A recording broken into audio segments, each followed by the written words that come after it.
When you are comfortable, we start. When what? When you are okay, we can. Okay, I'm ready whenever. Are you ready? Okay. So let's start. Hello, man. Hey man, How are you? good thanks, how are you? Fine, thank you. What's your name? My name is Rahman. I'm half Turkish, half American. Both my parents are Turkish, but I was born in America. And when I was 2 months old, we moved to Saudi Arabia. And I was there for 15 years. In Saudi Arabia. You lived there in Saudi Yeah, Arabia. Wow. I was in Saudi Arabia for 15 years, living with my family, super religious. Not only my family, but society was also had a lot of pressure. They were also very religious. And then when I was 15 years old, my parents sent me to boarding school for high school in America. And I was there for a while. I got kicked out of school, came back to Saudi, finished high school in Saudi, and then I was sent to Turkey for university. Didn't get good grades, was sent back to Saudi. Then sent to America again for university, didn't get good grades, was sent back to Saudi. You traveled a lot. Yeah. I mean, my parents saw it as studying, but I saw it as traveling. So I started traveling when I was 15, and then I was sent to Trabzon, where I didn't like it. That is in Turkey. In Turkey, near the Black Sea. Yeah.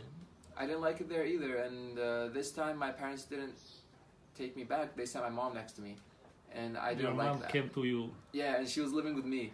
And she was trying to control me, and I was like, I can't handle this anymore. And I bought a ticket to go to America, and I basically, 3 days before my ticket, 5 men just grabbed me by the arms, emptied my pockets, loaded me into an ambulance, and locked me up in a mental asylum in the hospital. Why?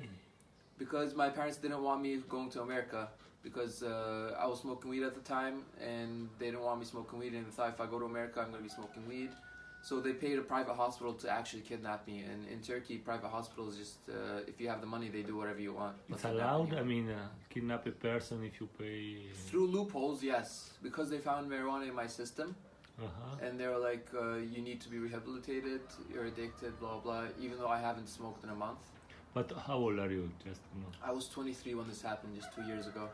And so here in Turkey, it's allowed that people can be kidnapped? Yeah, if you have the money, yes. All you need is the money, and you can use any reason. You can say he's very angry and he's breaking stuff. Well, you told me about I don't know, a story with two guys, two siblings. Yeah. There's a 45-year-old man I met when I was inside the hospital. He had a fight with his brother, and his brother knew he used cocaine, so he wanted revenge on him. So he basically called the hospital and said, "Hey, my brother's a cocaine addict. Can you come take him?" And he had the money to pay for it, so they literally just came and kidnapped him. Out of nowhere. And what happened in the hospital? Well, so he didn't want to be there, so he was causing problems, and anyone who causes problems, they just give him electroshock therapy. Electroshock therapy? Yeah, basically just, they put these, first they make you faint, and then they put these nodes on your brain, and just electroshock therapy, and they just give it to anyone. I was so scared. I was I had to be on my best behavior.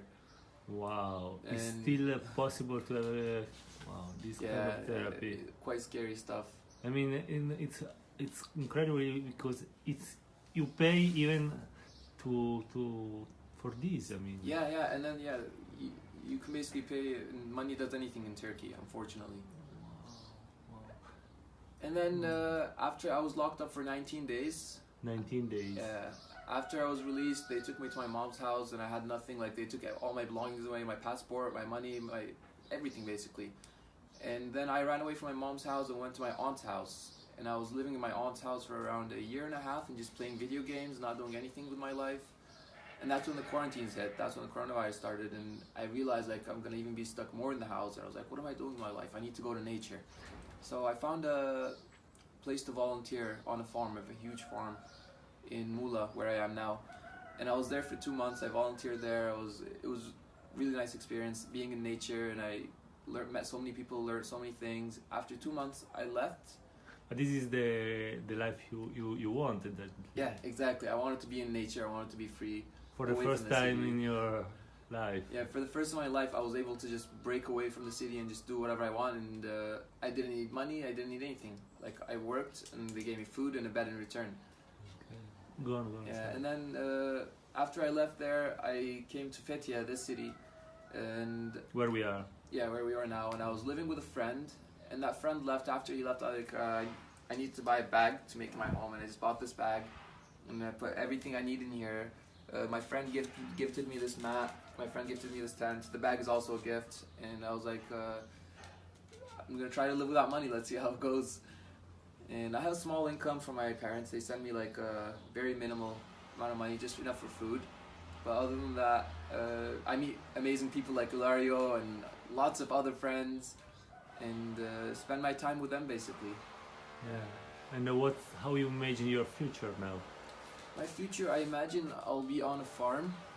I want to find like some piece of land. Either I buy it or I just walk like days into nature and then find a water source and just start growing my own food. Just take my seeds with me, and maybe invite some people who would be interested in living with me there. Like maybe start a commune or something.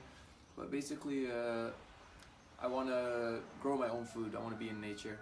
But just for info, you can travel right now. You have your passport back, or? I have my passport, but it's expired and I need to renew it. And it's like $150 to renew it, and that's a lot of money that I don't have.